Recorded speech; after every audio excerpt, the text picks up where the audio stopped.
पालकांनो, मुलांचा विश्वास एका दिवसात तुटत नाही. तो रोज छोट्या छोट्या गोष्टींनी हळूहळू कमी होत जातो.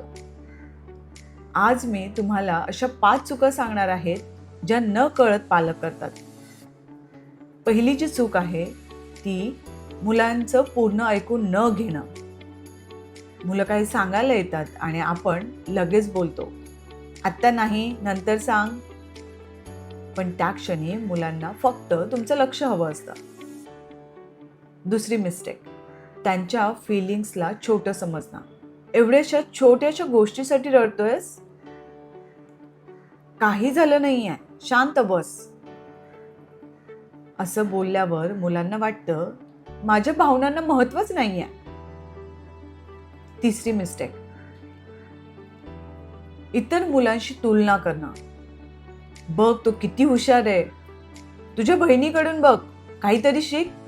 कंपॅरिझनमुळे मुलं सुधारत नाहीत, ते आतून स्वतःला कमी समजायला लागतात. चौथी मिस्टेक, प्रॉमिस करून ते पाळत नाहीत. आपण म्हणतो उद्या खेळायला जाऊया, रविवारी वेळ देईल, पण जेव्हा आपण विसरतो तेव्हा मुलांचा विश्वास कमी होतो. पाचवी मिस्टेक, चुकांवर ओरडणं पण प्रत्येकाचं कौतुक न करणं. मुलं परफेक्ट नसतात, पण त्यांना असा पालक हवा असतो जो म्हणेल चूक झाली तरी मी तुझ्या सोबत आहे. मुलांचा विश्वास टिकवायचा असेल तर त्यांना फक्त शिकवू नका, त्यांना ऐका, समजून आणि त्यांच्या सोबत उभे राहून.